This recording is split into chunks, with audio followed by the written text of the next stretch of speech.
Boa noite, irmãos. Temos mais uma vez a oportunidade de meditarmos na Escritura. Agradecemos a Deus por tudo que Ele tem feito nas nossas vidas até aqui, a maneira como Ele tem nos conduzido. E tudo isso é motivo da nossa gratidão. Nesse instante, nós vamos reunir os nossos para que possamos estudar a Escritura. Vamos, nesse instante, entoar o cântico Quem nos separará?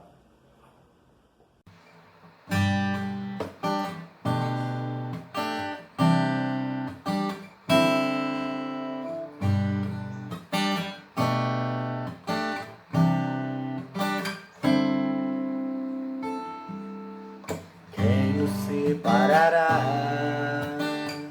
do amor de Cristo? Será a tribulação, angústia ou perseguição, fome ou nudez, perigo ou espada? Quem nos separará do amor de Cristo?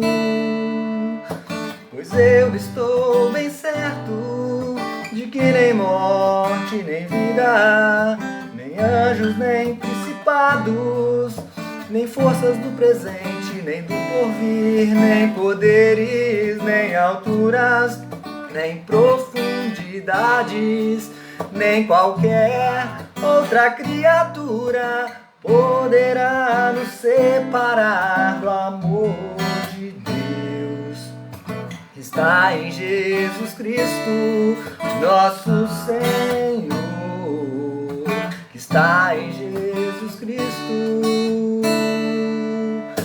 Pois eu estou bem certo de que nem morte, nem vida, nem anjos, nem principados, nem forças do presente, nem do porvir, nem poderes, nem alturas, nem profundidades, nem qualquer outra criatura poderá nos separar do amor de Deus, que está em Jesus Cristo, nosso Senhor, que está em Jesus Cristo. Nada, nada poderá nos separar, nada, nada poderá nos separar do amor de Deus, que está em Jesus Cristo, nosso Senhor, que está em Jesus Cristo, nosso Senhor.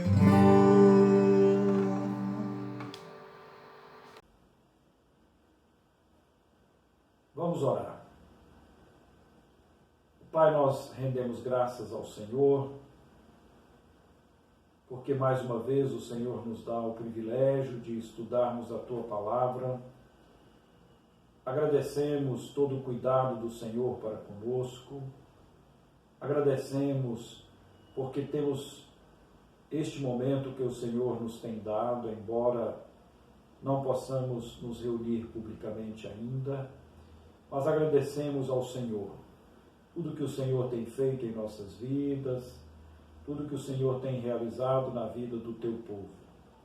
Agora, quando vamos ler a Tua Palavra, pedimos-Te a iluminação do Teu Espírito e a compreensão da mesma. Abençoe as nossas vidas. Nós oramos agradecidos em nome de Cristo Jesus. Amém. Hoje nós vamos falar sobre a pregação da salvação. O texto que nós vamos ler se encontra no livro do profeta Isaías, o capítulo de número 53, do verso 1 ao 7. Diz assim a Escritura: Quem creu em nossa pregação e a quem foi revelado o braço do Senhor? Porque foi subindo como um renovo perante ele, como raiz de uma terra seca. Não tinha aparência nem formosura. Olhámo-lo, mas nenhuma beleza havia que nos agradasse.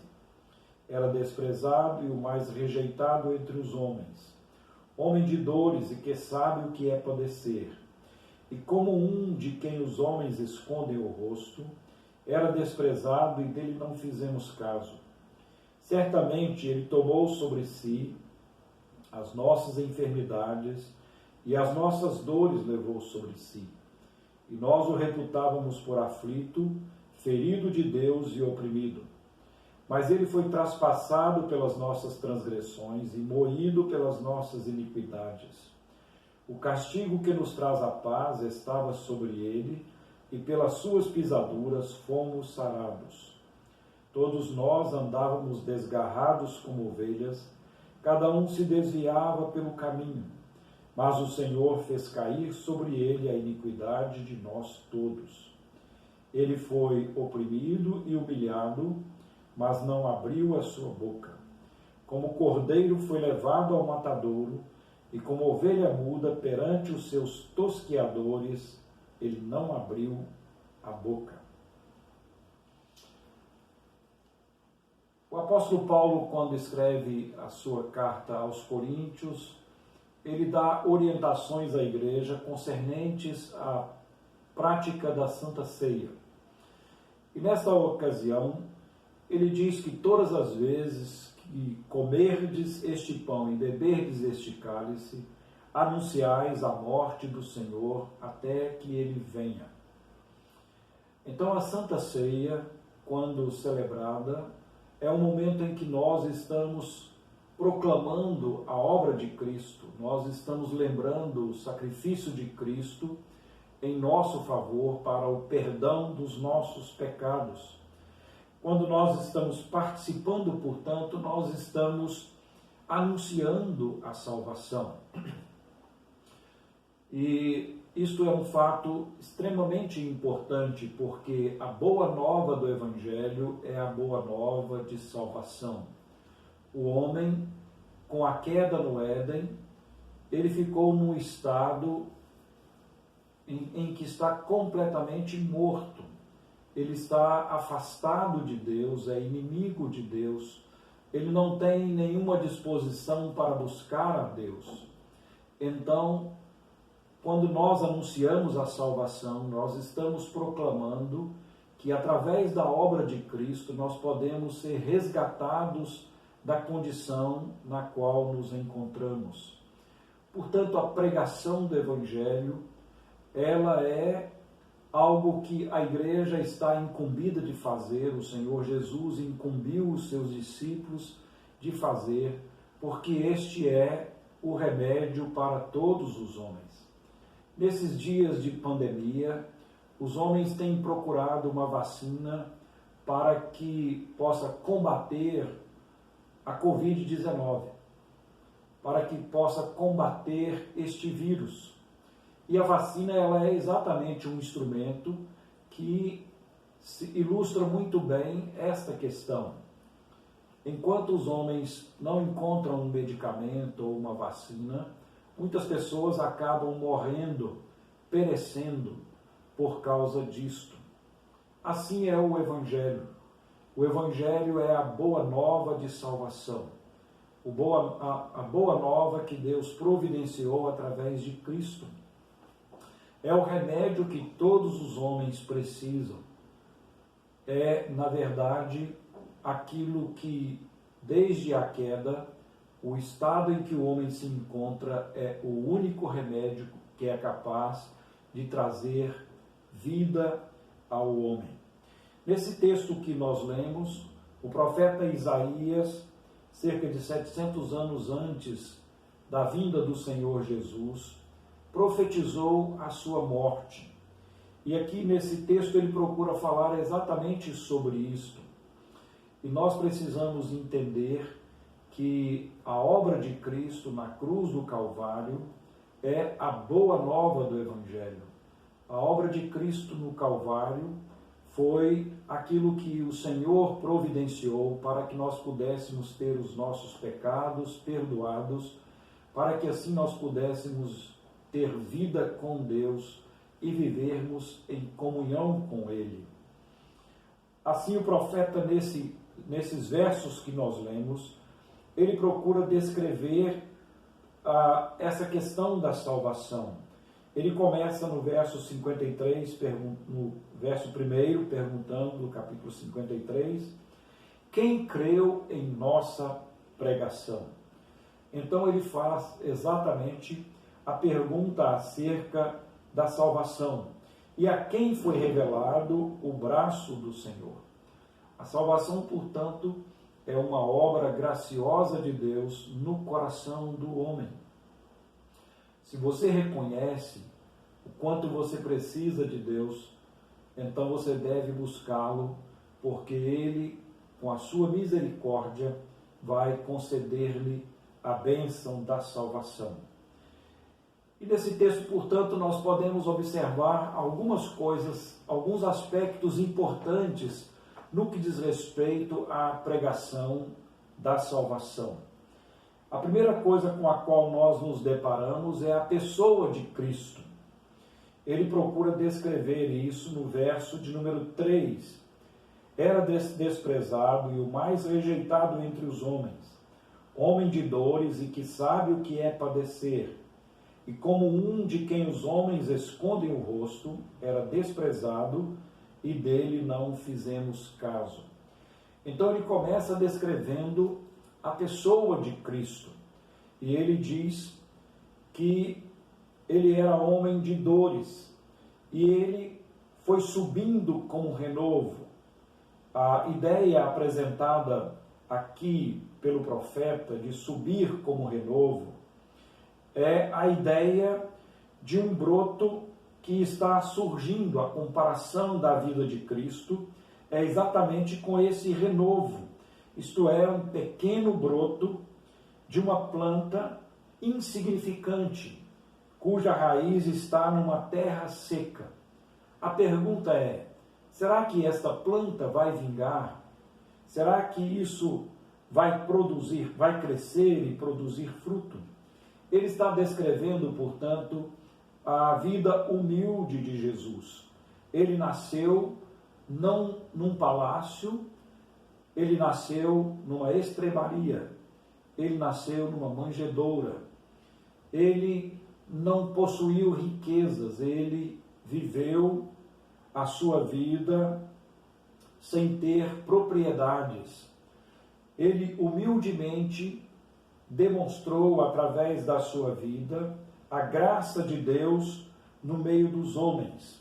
A pessoa de Jesus é, portanto, o ponto importante na pregação. Nós precisamos olhar exatamente para a pessoa de Jesus e entender como ele é significativo, como ele é importante no que diz respeito à pregação. É porque, na verdade, nós precisamos reconhecê-lo como Senhor e Salvador da nossa vida. Aquela planta, portanto, aquele renovo, portanto, que estava numa condição tão humilde, ele desenvolveu, ele progrediu. A palavra de Jesus, a mensagem de Jesus, fora anunciada inicialmente em Israel. E ali começou, com um pequeno grupo, Jesus começou a proclamar o seu reino. Era um grupo de 12 discípulos, um grupo de pessoas que não eram pessoas intelectuais da sua época, não eram pessoas que tinham grandes posses, eram pessoas simples, pessoas humildes.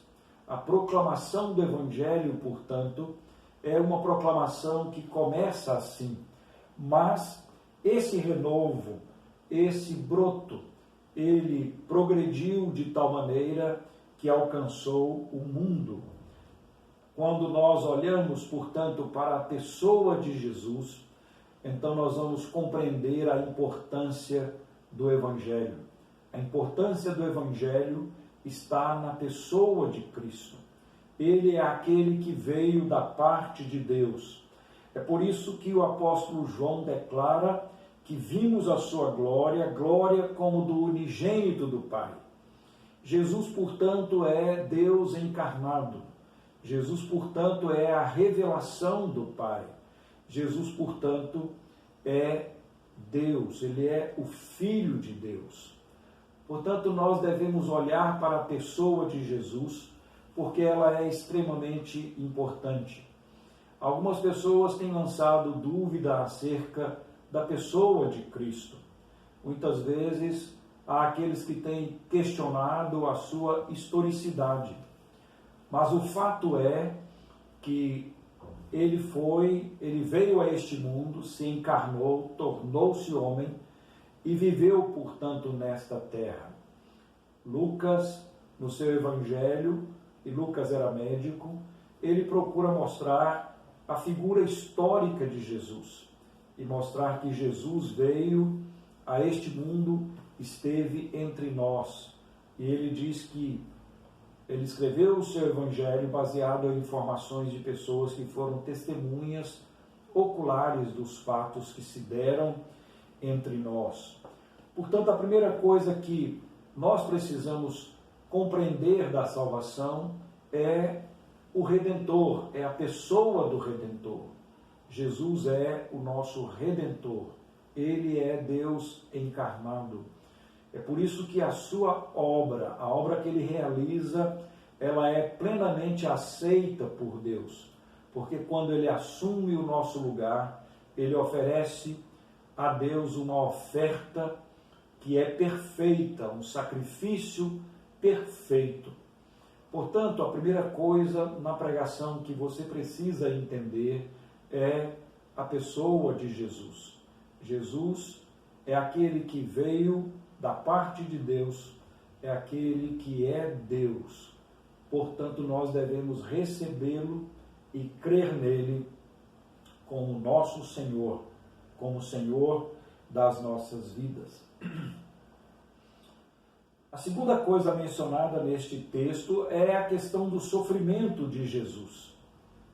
Então, nesse texto, o profeta fala acerca do sofrimento de Jesus. Nos versos 4 e 5 ele diz: certamente ele tomou sobre si as nossas enfermidades e as nossas dores levou sobre si. E nós o reputávamos por aflito, ferido de Deus e oprimido. Mas ele foi traspassado pelas nossas transgressões e moído pelas nossas iniquidades. O castigo que nos traz a paz estava sobre ele, e pelas suas pisaduras fomos sarados. A outra realidade que nós temos aqui é a obra de Cristo, o sofrimento de Cristo em nosso favor. O profeta procura mostrar que ele levou sobre si os nossos pecados, as nossas transgressões. Com a sua morte na cruz, o Senhor Jesus pagou o preço dos nossos pecados. A Bíblia diz que o homem está morto em seus delitos e pecados. Ele não tem, portanto, nenhuma condição de realizar alguma coisa pela sua salvação. O fato de Cristo ter vindo ao mundo, de ter se encarnado, é exatamente para poder perdoar os nossos pecados. E ele se identifica, portanto, conosco. Ele é aquele que assume o nosso lugar. A sua morte na cruz é uma morte em nosso lugar. Ele morreu no nosso lugar. Quando nós reconhecemos isso e cremos, nós recebemos da parte de Deus o perdão dos nossos pecados, porque Deus mesmo providenciou este meio para que nós pudéssemos ser perdoados. Este é o grande benefício que nós recebemos da obra de Cristo. Tendo os nossos pecados perdoados, nós somos justificados diante de Deus. Deus olha para nós através da obra de Cristo e nos considera agora como justos, não por nossos méritos, mas através dos méritos e da obra de Cristo. Mas nesse texto ainda o profeta diz que ele tomou sobre si as nossas enfermidades. É bem verdade que algumas pessoas têm interpretado isso dizendo que nesta vida nós ficaremos completamente livres da enfermidade. Mas essa declaração é uma declaração no que diz respeito à nossa vida futura, porque o próprio Senhor Jesus diz que enquanto nós estivermos neste mundo, nós teremos aflições, sofreremos aflições. Portanto, quando esse texto diz que ele levou sobre si as nossas enfermidades, está dizendo que isso obviamente acontecerá na nova terra, quando nós estivermos completamente livres de toda a corrupção do pecado. Aí já não vamos experimentar mais a enfermidade, porque a enfermidade, ela é consequência do pecado. As enfermidades que nós enfrentamos e o que nós estamos enfrentando hoje é exatamente por consequência do pecado. Mas o Senhor Jesus veio a este mundo e a sua obra é para nos redimir não somente dos nossos pecados, mas de toda a consequência do pecado. E isso inclui as enfermidades. É por isso que o apóstolo João, no livro do Apocalipse, quando ele descreve a nova terra, ele diz que ali não haverá mais morte, ali não haverá mais pranto, não haverá luto, exatamente porque a morte é consequência do pecado, bem como as enfermidades. Portanto, a obra de Cristo é uma obra redentora. O seu sofrimento é um sofrimento para nos livrar de toda a corrupção do pecado, da pena do pecado, e nos livrar, portanto, das consequências do pecado. Isto é, na eternidade ficaremos completamente livres da consequência do pecado. Não teremos mais enfermidades, não teremos mais a morte. O Senhor Jesus suportou todas estas coisas para nos conceder a bênção do perdão. Este é que é o fato importante em relação à obra de Cristo. Os nossos pecados são perdoados quando nós cremos em Cristo. Quando nós cremos que Ele morreu naquela cruz para perdoar os nossos pecados. Quando nós nos arrependemos dos nossos pecados e reconhecemos a nossa incapacidade para fazermos alguma coisa a fim de sermos reconciliados com Deus. Somos reconciliados através da obra de Cristo e isso por graça. É a graça que nós temos em relação àquilo que Cristo realizou. Mas também nós podemos perceber neste texto os benefícios deste sofrimento. É interessante verificarmos que o texto declara que ele era homem de dores e que sabe o que é padecer. Quando nós olhamos para a profecia e quando o profeta pergunta: quem creu em nossa pregação? A quem foi revelado o braço do Senhor? Ele diz que muitos o rejeitaram. No verso de número 3 ele diz: era desprezado e dele não fizemos caso. Obviamente muitas pessoas rejeitam a Cristo. Obviamente muitas pessoas não creem em Cristo. Embora ele tenha vindo com este propósito, mas muitas pessoas não creem em Cristo.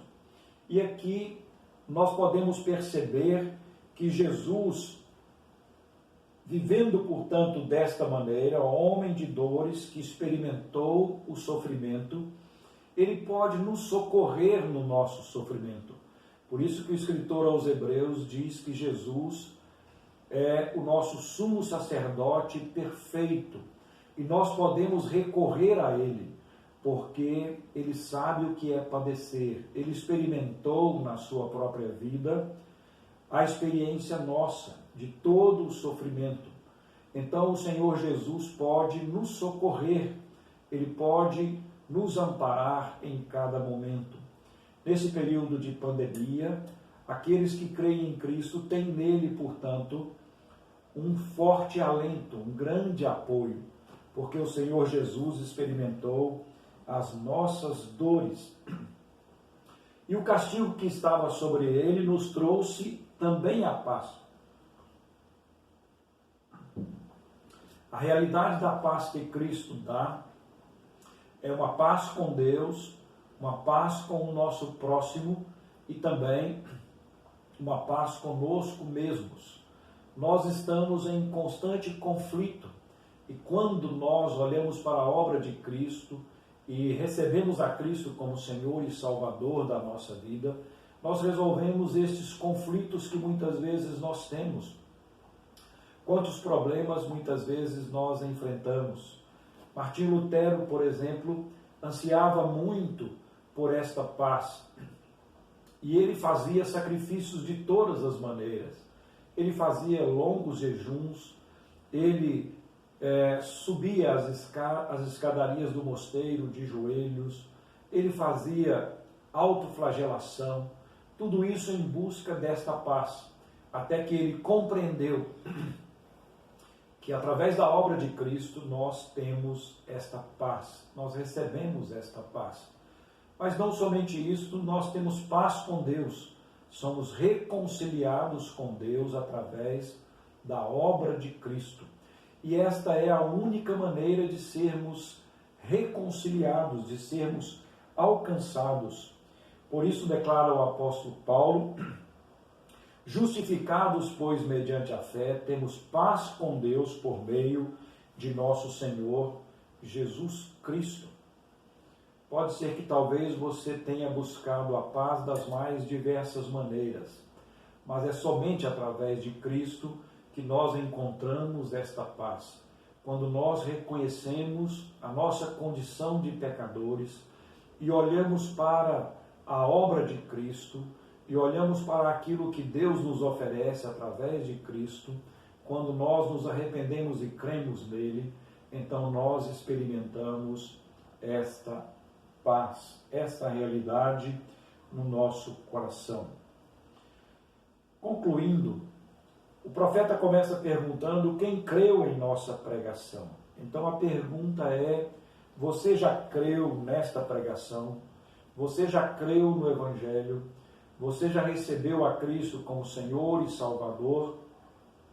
Ou você é daqueles, como diz o profeta, que não fizeram caso dele? Muitas pessoas não têm feito caso dele, talvez pelas mais diversas razões, mas é preciso que nós entendamos que a razão principal da vinda de Cristo é exatamente para que ele pudesse morrer em nosso lugar, para que nós pudéssemos ter os nossos pecados perdoados, para que nós pudéssemos agora viver em paz com Deus e ter a esperança da vida eterna com Ele. Que você possa, nesta noite, pensar nisto, refletir sobre isto, sobre a sua condição, e olhar para aquilo que Cristo fez, porque o que Ele fez é exatamente para que você tenha os seus pecados perdoados e para que você reconheça a obra de Cristo e receba, portanto, os benefícios da sua graça, da justificação através da sua obra. Que Deus esteja abençoando ricamente a sua vida para que você possa experimentar isso, crendo em Cristo como Senhor e seu Salvador. Nós vamos nesse instante entoar o hino de número 270, Desafio.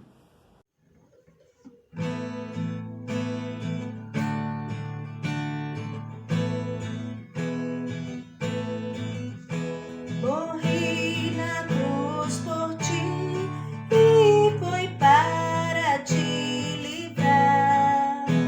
Meu sangue ali verti e posso te salvar. Morri na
trouxe a salvação dos altos céus, favor.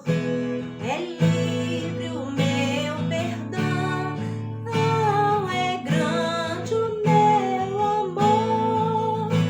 Morri, morri na cruz por ti, que fazes tu por mim.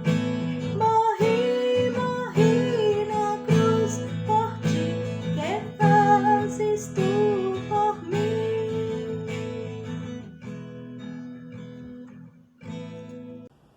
Vamos orar. Pai, nós rendemos graças ao Senhor, porque um dia o Senhor Jesus veio a este mundo para morrer naquela cruz, a fim de perdoar os nossos pecados, a fim de trazer paz ao nosso coração, a fim de trazer esperança à humanidade caída. Agradecemos, ó Pai, e louvamos o Teu nome, pelo meio que o Senhor providenciou para que nós pudéssemos ser resgatados da nossa vã condição dos nossos pecados. Agora te rogamos que o Senhor esteja abençoando para que aqueles que estão ouvindo possam compreender esta mensagem, os seus corações sejam iluminados e que possam assim se voltar inteiramente para o Senhor, reconhecendo a Jesus como Senhor e Salvador das suas vidas. Rogamos que o Senhor esteja abençoando a cada um. Em nome do Senhor Jesus. Amém.